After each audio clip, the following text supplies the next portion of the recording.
All right, welcome back to the show, everybody. Hope you all are having a good day so far. So, while I was sick, by the way, I'm doing a gazillion times better. Barely any cough left. I feel pretty fantastic.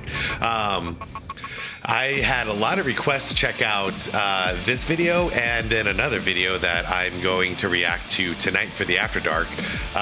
This is SxADk's the top 10 players in NBA history, and you guys have been blowing me up to check this out. So something I wanted to watch regardless, and I held off all this time so I can do this with a healthy brain and all that stuff. So anyways, let's check this out. Let's see. If you guys don't know about SxADk, I'm linking the original video down below in the description, like I always do. Check out his channel. He's one of the... honestly, he's the guy I reacted. My very first reaction video was to a SxADk video, so I think that should tell you what I think about it. And yeah, link is down there. You'll see a list of channel members. Shout out channel members. I want to get into this, so like the vid if you could, hit that hype button if you could. That stuff helps out the channel, I think. And either way, I'd appreciate it. Let's do this. Let's see what he's got. I'm curious how similar his top 10 is going to be to my basic top 10, and I'll kind of like go through it as he goes through. Well, amid a world as divisive as it has ever been, sports as a whole continues to produce various hot take debates, many of which have been waging for decades now, and some of which will likely never come to an end. Perhaps none of the major professional sports in the United States of America lends itself more to these kinds of debates than does the National Basketball Association. Look no further than the unending GOAT debate. But in that same vein, another hot topic is that of the top 10 all-time list, something I personally have been asked to produce for virtually the entirety of the time I've been posting content to this channel. And while I have admittedly been procrastinating the production of such a list, the time has come, without any further ado, for me to publish my top 10 list of all time. That's awesome. Well, sort of. Ironically enough, I've never done a video about this either, but some people have asked me in comments, and sometimes I have just like put down a top 10 list, and it might vary, like 9 and 10 might vary over time, and I think it's always gonna be the case.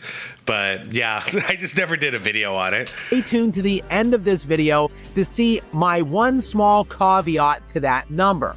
And the most important thing before listing the players is to define the parameters of what governs our individual lists.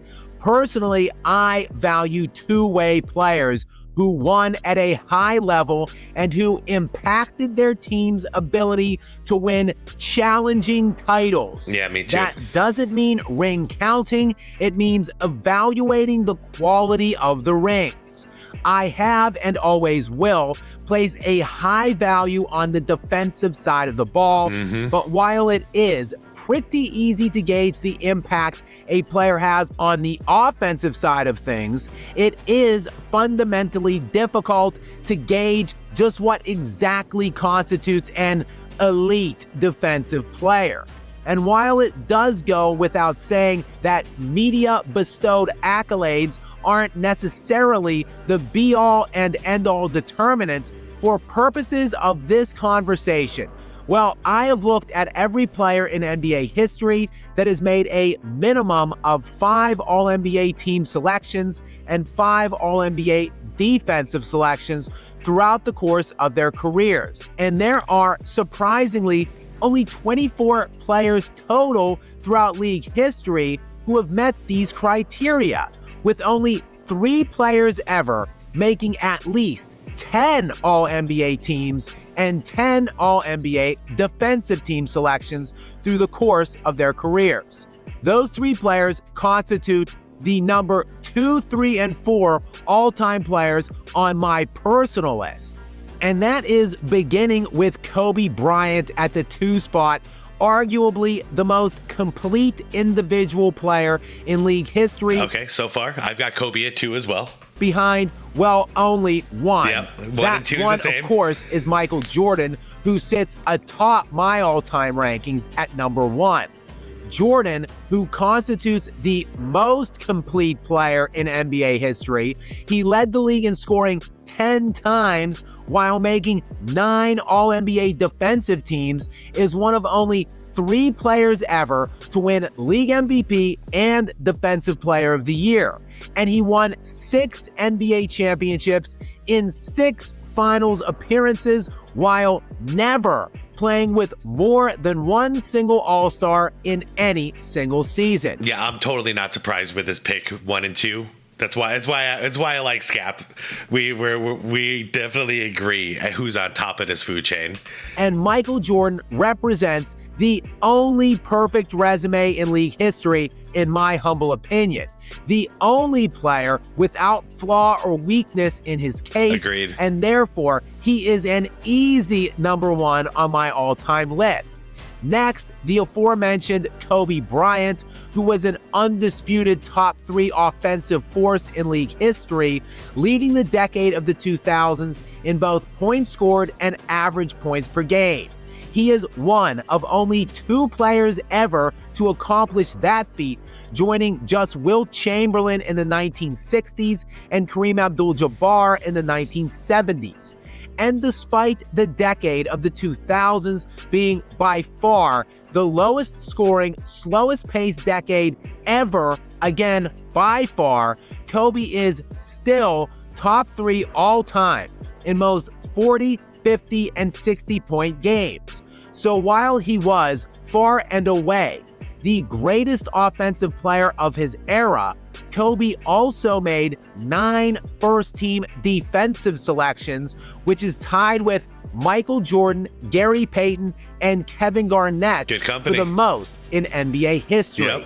And yes, Kobe, like Jordan, was also an elite winner, winning 5 championships of his 7 finals appearances, while playing more 50-win teams than anyone in league history and beating more 50-win teams than anyone in league history. Kobe is also the only player ever to win back-to-back titles without a single other top 75 player on his team. Now, moving on into my number 3 slot. This is where I'm interested. 3 to 10 is what I'm really invested in. Kareem Abdul-Jabbar. Hey, okay. Well, so far we're 1 for 1. All right, Kareem's at my 3. Perhaps the greatest resume in basketball history, Kareem is top 4 in 3 standard box categories, 2nd all-time in scoring, 3rd all-time in blocks, and 4th all-time in rebounds. All right, and before I forget, I bet there's some of you right now who are like, oh, he's just going to agree with Skap. No. Okay, 1, 2, 3, yes, that's where we're on the money. I bet we're going to get things different because I'm doing something that will go against the logic that Skap is using, I assume, which is, sorry guys, Larry Bird's my 4, Magic is my 5. He went to 10 finals while winning 6 of them and has 6 league MVPs. That would be the most in NBA history. Now, the major knock on Kareem and why I personally bumped him down from my 2 slot recently is because he just never won that challenging championship. Kareem won his first title in his 2nd NBA season in 1971. His running mate for that title was the legendary Oscar Robertson. Kareem then won absolutely nothing until his aged 32 season in 1980 when he paired with Magic Johnson. So all 6 of Kareem's titles came with one of the 2 greatest point guards in NBA history, and while he was in his absolute peak during the decade of the 1970s, the greatest parity-driven decade in the sport's history, he managed to win nothing at all.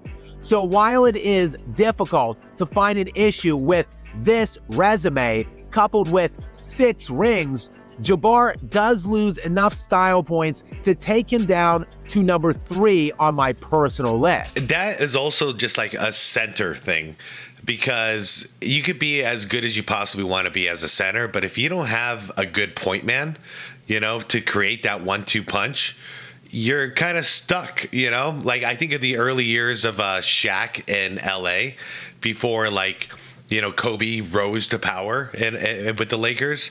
If it's just you, how much can you do on your own as a center? Because you're not the driving force of the offense.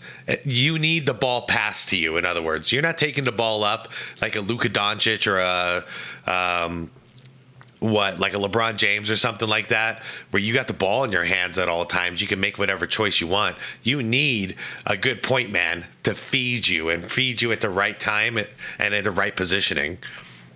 But yeah, I'm just saying that in defense to Kareem, where we still have him at the same spot. Up next, and technically filling out the final spot on my personal Mount Rushmore, another underrated all-time great in my estimation, just like Kobe, and who played in the same exact era as Kobe. Ooh, is he going Tim Duncan? And in the same conference, for that matter, he is. Tim Duncan. Okay. Hey, I respect this. I respect Tim Duncan anywhere at that like 3 to 10 spot. I really do. Duncan is third all-time in net defensive rating. He actually has the most total All-NBA defensive selections in NBA history and is arguably the best defender this side of Bill Russell. But Duncan certainly didn't have a great wealth of supporting casts around him. Sure, he had perennial All-Stars and Hall of Famers in Tony Parker and Manu Ginobili for the majority of his career, but Duncan played with only one other top 75 player in his entire career, and that was David Robinson, who retired from the NBA when Duncan was only 26 years of age. But that certainly didn't stop Duncan from winning 5 championships in his 6 finals appearances while going through, like Kobe Bryant, some of the most difficult conferences in league history. Absolutely. These 4 players, elite, two-way guys who all won at least 5 titles.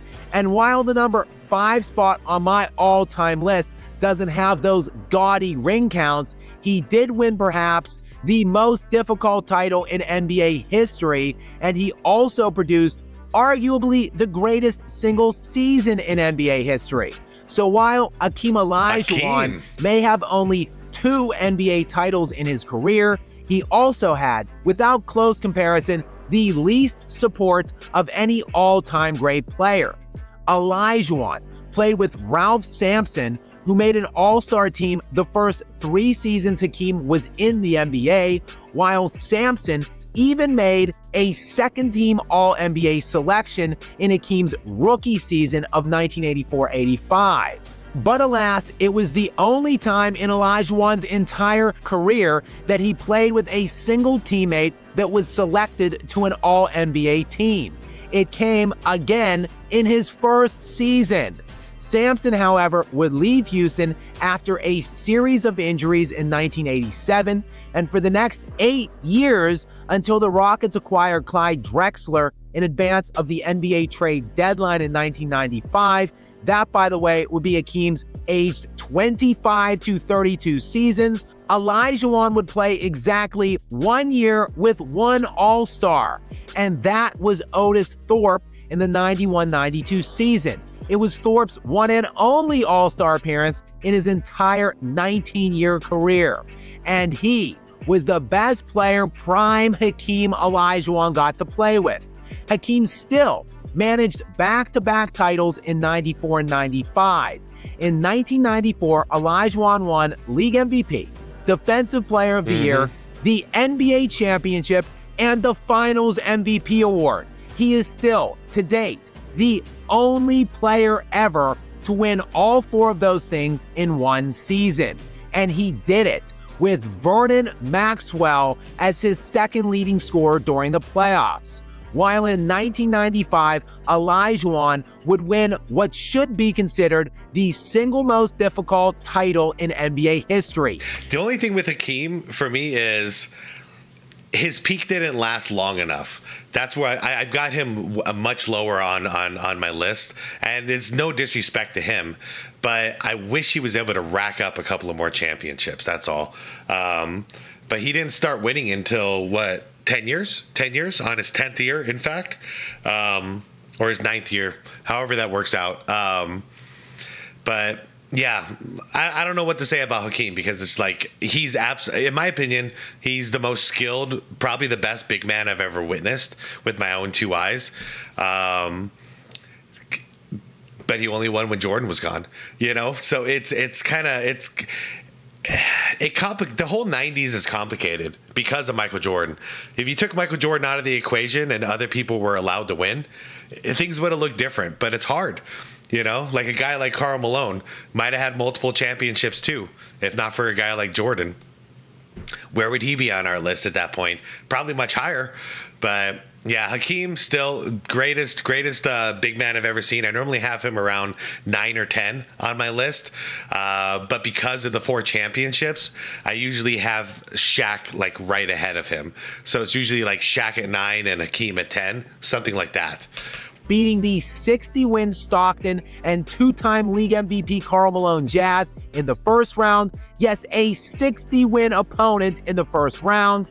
In the second round, it was the 59-win former MVP Charles Barkley's Suns. Mm-hmm. Then in the Western Conference Finals, it was the 62-win San Antonio Spurs, led by that very season's league MVP in David Robinson. Yep. And then finally, awaiting him in the NBA Finals would be future league MVP Shaquille O'Neal and Penny Hardaway's Orlando Magic. Yep.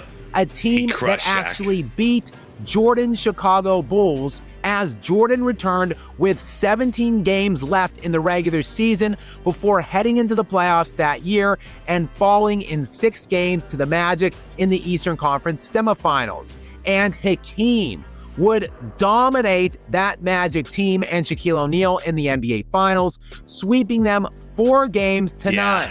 Totally spanked.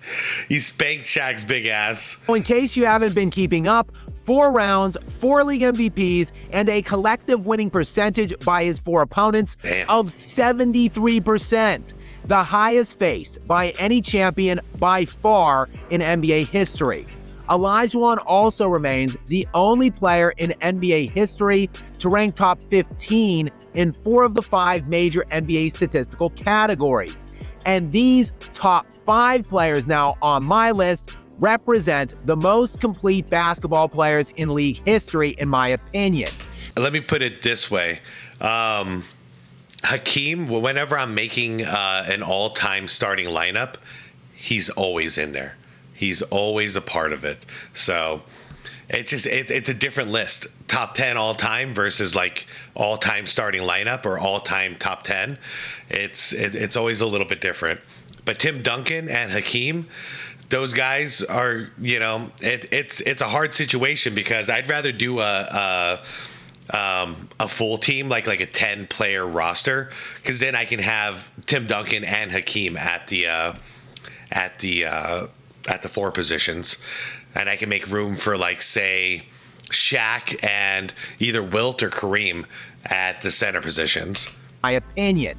There will be, no doubt, a fair share of criticism over my number 6 player due to his perceived limitations on the offensive side of the ball.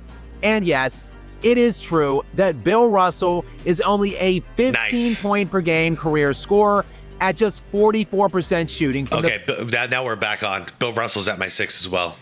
Field.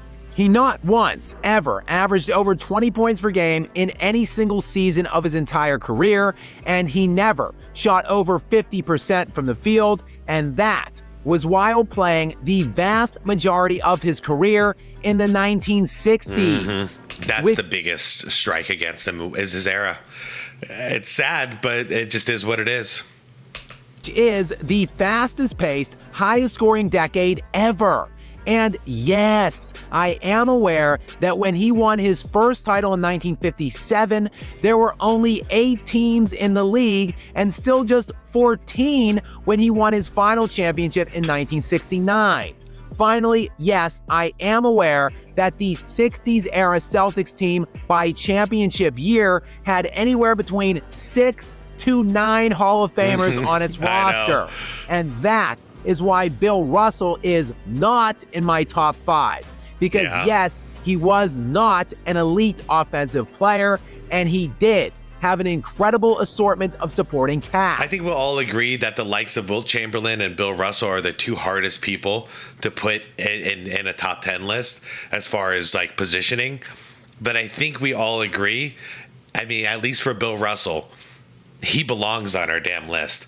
And I've had to put Wilt on my list as well. I put Wilt at 7 because of this, because I didn't know where to put these guys. So like I put more care into my top 5. And then after that, I'm like, now I got to list 5 legends that absolutely need to be on this list. And screw the order at that point. I'm not so into the order of 6 through 10. I'm more interested on who's in that 6 through 10. And Bill Russell, in my opinion, he needs to be there.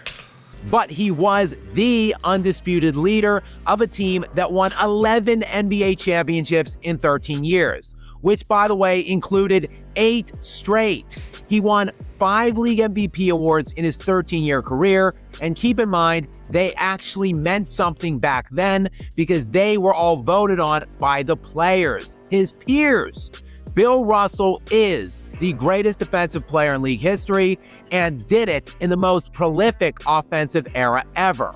The most storied winner and the greatest leader in league history deserves a prominent placement on mine or any other list, even if it was a relatively limited offensive player with a multitude of other Hall of Famers flanking him. If I remember correctly, and don't quote me on this, but I'm pretty sure, look it up, I think Bill Russell even was player coach, like captain and coach on a championship team. I'm pretty sure he did that.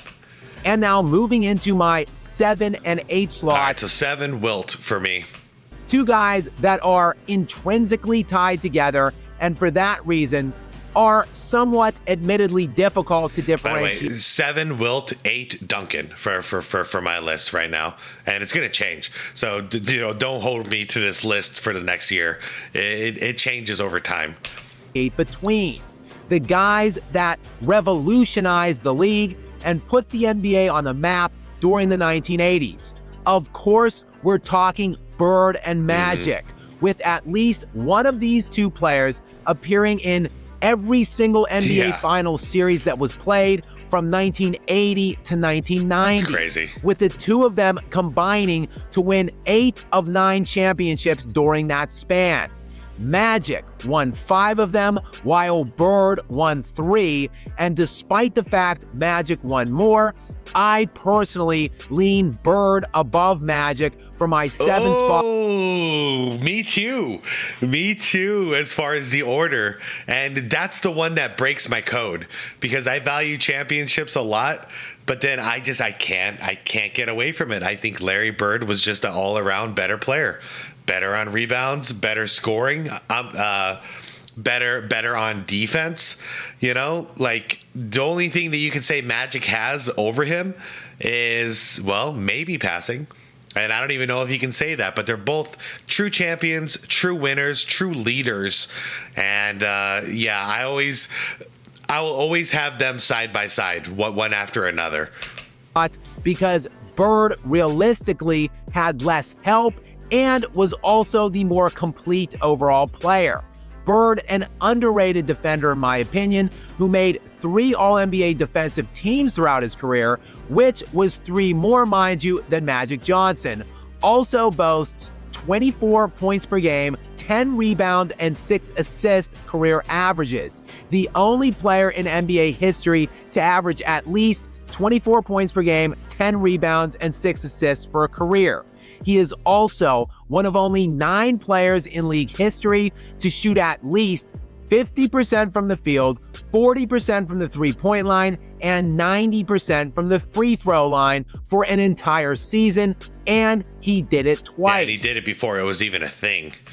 One of only 3 players to do it multiple times, though. And while Bird did have an ample amount of support throughout his career, playing with perennial all-stars and multiple Hall of Famers, there is no denying that the 80s Lakers is likely the greatest team ever assembled, at least in the post-merger modern era, with 2 consensus top 10 all-time players, Kareem, number 3 on my list, and Magic, number 8, paired up with another top 50 player all-time in James Worthy. And that is while playing in one of the weakest conferences in league history, the 1980s Western Conference, with the Lakers 84, 85, 87. Why do you highlight the Suns? Oh, because they got a losing record and they're in the playoffs. Yeah, okay.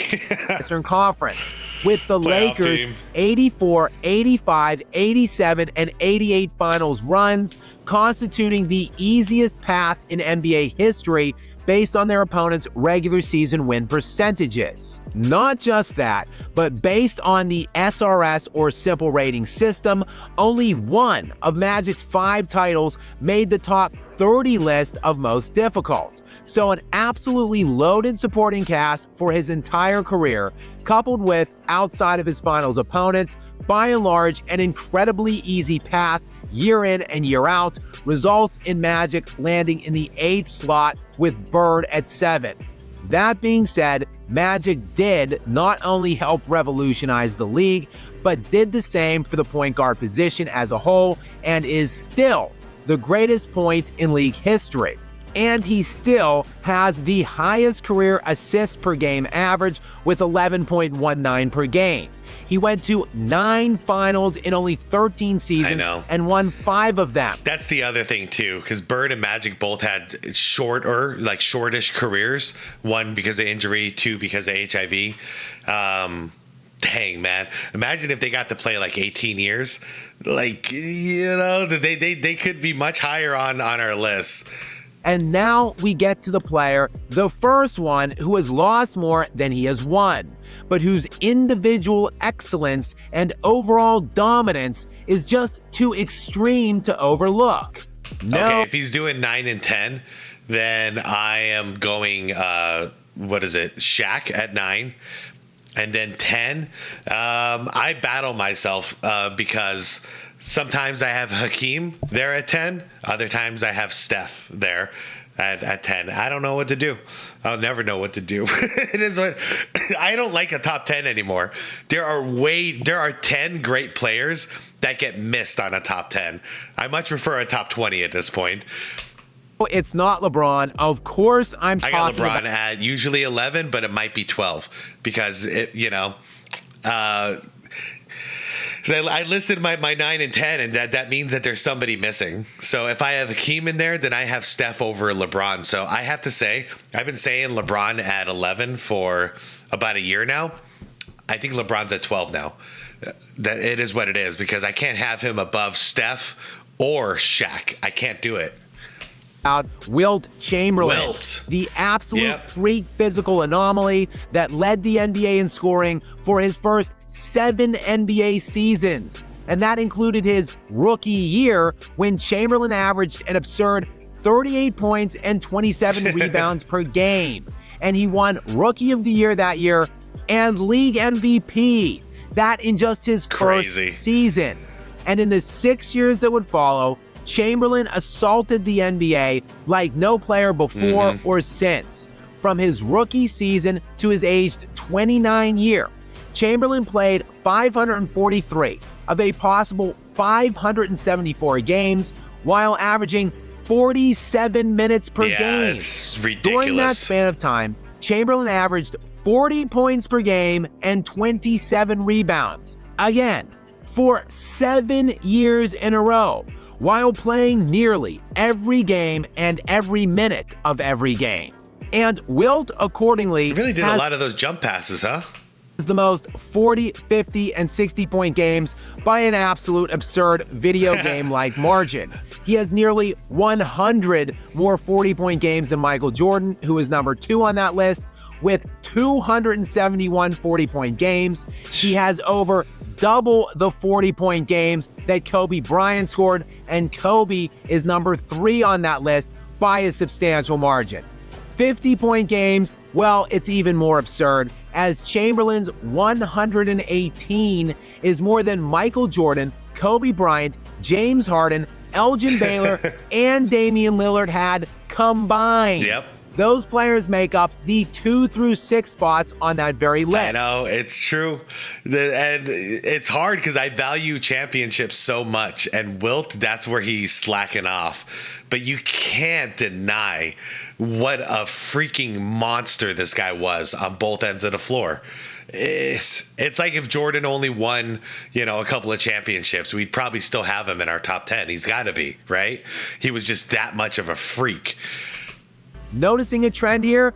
Then it should come as absolute no surprise that Chamberlain also has significantly outpaced anyone else in NBA history in career 60-point games.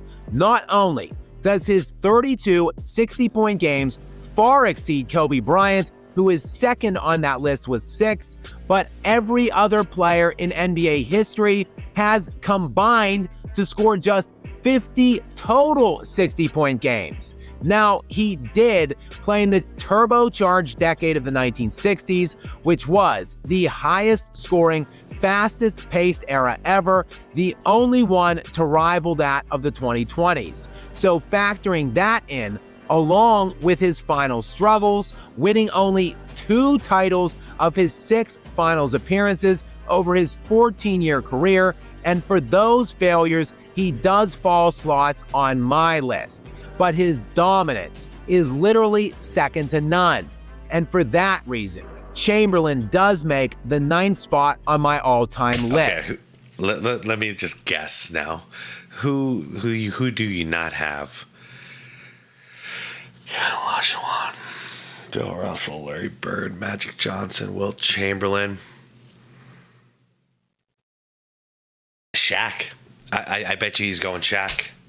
And now for the number 10 spot. Well, not exactly, because when ranking any top 10s of it's anything, impossible, isn't it? I personally always leave the final spot open for a few potentials. Yeah, okay, yeah, I get it. I don't like to answer 10 either.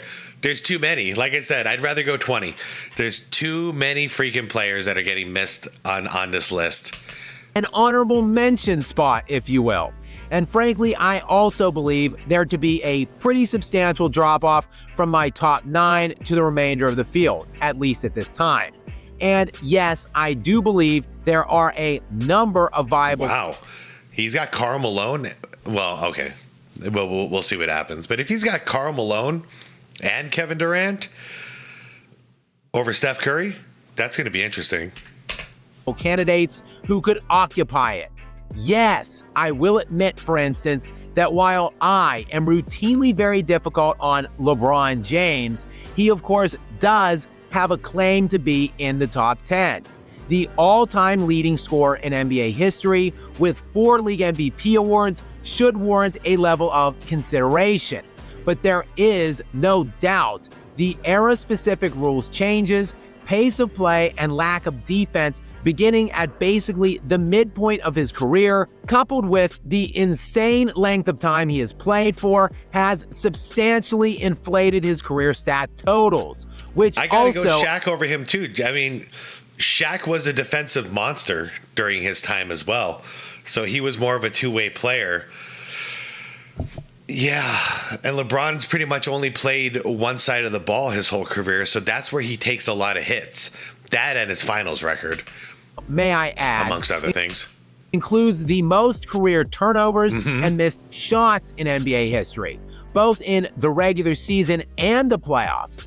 And while he has won 4 titles, I cannot confidently say he would have won a single one without leaving Cleveland and stacking the decks, ring chasing his way to 3 different teams in his prime. Yep.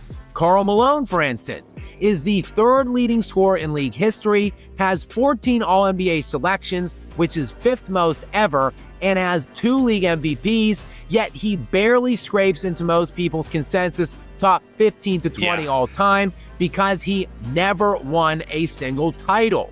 But he also stayed in Utah until he was 40 years old.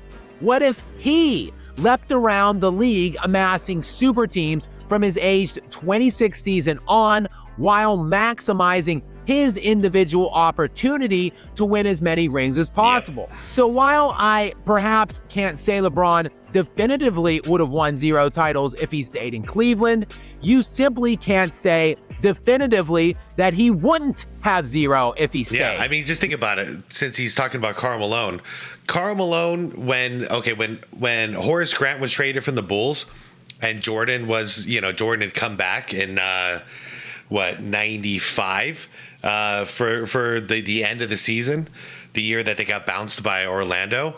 That would have been the perfect time for a ring chaser to go in and go, hey, you need a power forward, huh? Sign me up. And then boom, boom, boom. He could have racked up 3 championships easy with the Bulls in that position. We simply don't know, because every title LeBron has won has been under ideal circumstances. He has played with elite rosters from age 26 on, and he is entering his age 41 season next year. Additionally, he played the vast majority of his entire career. That reminds me, I'm sorry. Y'all give me crap about me saying that Austin Reeves, if he's allowed to play point guard, would be a badass. Okay? Look what's going on right now. Luka's been out. LeBron's been out. And now all of a sudden it's cool to talk about how good Austin Reeves is. Guys, I was like a year and a half ahead of this one. Just saying, there's a lot of you listening right now that are like, Austin Reeves sucks. Even my brother's one of them, and he's still in denial. Guys, let him play his actual position. Let him be the ball handler for a team. And just, damn, he's good. In the putrid JV Lee Stern Conference. Yet and still, despite playing for 22 years and counting while experiencing unparalleled durability, has only managed 4 titles of his 10 finals appearances. And for that reason, even in his own era, you can make a case for Steph Curry to be placed above Bron and for him to claim that 10th spot. I do. Much better finals record. Neither of them play great defense, so that's where, at the end of this list is where the two-way player mandatory thing starts to dissipate, because there weren't that many great two-way players who were also champions, and that's what you got to do to get on that list. But I got Steph Curry over LeBron. Well, one obvious reason, I got multiple, but one obvious reason is the finals record between him and LeBron in the finals. The two Titans up on top, who's winning? Steph Curry won 3 times, LeBron only won once in that matchup. And then if you want to just talk overall finals record, Steph Curry wins in that too. Yeah. Curry is, after all, the greatest shooter of all time, and he too has 4 titles, 3 of which came directly against LeBron. I can also see a case for Shaquille O'Neal to occupy this spot, arguably the second most dominant player ever after Chamberlain, who, like Curry and LeBron, also has 4 rings. But like Curry and LeBron, did Shaq ever win a single challenging title? He won 3 of his 4 with Kobe Bryant, and his 4th with another All-NBA first-team caliber guard and top 5 all-time positional player in Dwayne Wade. Julius Erving is another one, in my opinion, who gets consideration for that 10th spot, especially if we are factoring in his time playing in the ABA, which, if we do, the doctor has quite the resume, including 3 titles, 4 MVPs, and his 8th on the all-time scoring list. While you can make a viable case, he was the best player and the most culturally significant one of the 1970s, not Kareem.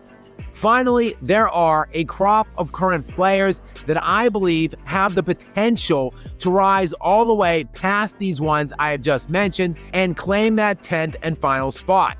First, foremost, and most prominently, there is Nikola Jokic, who has won 3 of the last 5 league MVPs, which, quite frankly, should have been 5 straight in my opinion. Still, though, he has finished top 2 in 5 straight years, joining Bill Russell and Larry Bird as the only players in league history to accomplish that feat. Jokic possesses perhaps the most unique offensive skill set of any player who has ever played, and while he does have just 1 title to this point, he also is the only league MVP ever who has never played with a single All-Star or All-NBA designated player in the first 10 years of his career. Yeah, Jokic, to me, his 1 championship is so valuable. It's right up there with Dirk's and with Giannis, because that's one dude literally carrying 90% of the load. Like, it's phenomenal what those 3 championships were like. And yeah, man, Dirk, Giannis, Jokic, I value those championships a ton. So he has had even less help to this point than the great Hakeem Olajuwon, who found his way to number 5 on my all-time list with just 2 rings. If Jokic maintains this level of individual dominance for another 4 or 5 years, he would warrant serious consideration for my top 10 list, even if he doesn't win a single other title. As could potentially Giannis Antetokounmpo, who, just like Jokic, has been absolutely victimized by his negligent organization for the vast majority of his career, playing with a series of subpar supporting casts. He, though, just like with Jokic, has still somehow managed to find his way to a title. And it's hard to rank him too, because I honestly don't even bother ranking Jokic or Giannis or any of these guys right now, because they're just hitting their prime. Like, you seeing Giannis this year?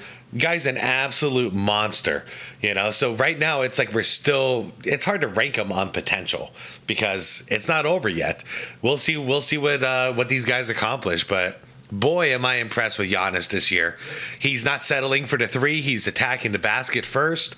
And yeah, I really enjoy seeing it, but he does need a better team surrounding him, and so does Nikola Jokic, because the guy is still in his prime. Actually, Jokic is just looking better and better every year, and so is Giannis. Giannis is an elite 2-way player, for sure, joining Hakeem Olajuwon and Michael Jordan as the only players in league history to win both a league MVP and Defensive Player of the Year award. And did I mention both of those players, Giannis and Jokic, are only 30 years old? Yes, the NBA is littered with legendary players dating back to the 1950s. So the reason I have procrastinated putting out my list is because, frankly, it is nearly impossible to whittle them all down to just 10 spots, then to rank them within those 10 spots, with a new crop of elite players adding to the pantheon of legends. Let me put it this way. Every time in my own head or on paper, I create a top 10 all-time greatest list, I want to throw up by the end of it because of the names that I'm leaving out, And that's why, nobody can put out a top 10 list without mass hysteria following, because someone is going to have somebody that's on their list that's not on this guy's list or on my list, and they're going to freak out about it. It's impossible to do a top 10. And that's a good problem to have. That means we've had a lot of great players in the NBA. It's a really good problem to have. Every season. Omitting certain players in favor of others isn't hating. It's just feasibly a very difficult task. It sucks. So whether you agreed or disagreed with my personal list, it is something I put a lot of time and effort into evaluating. And as always, I look forward to seeing what player or players might next be applying the pressure on me to rethink all of it. Good stuff. Where takes get tested. I haven't seen that outro yet. That's cool. Yep. Well, the biggest surprise on that list to me was the placement of Hakeem Olajuwon, and that's probably what it's going to be for a lot of people. Now, if I'm making a list of who I consider the top 10 best players like the best players I've ever seen on a basketball court, yeah, he's going way higher on my list. The only ding I have with him is the 2 championships. But it's also hard because I'm a little bit of a hypocrite on my own list because I put Larry Bird over Magic Johnson because I just consider him to be a better player. And to me, it's like you accomplish your greatness, you know, your stamp of greatness with those 3 championships.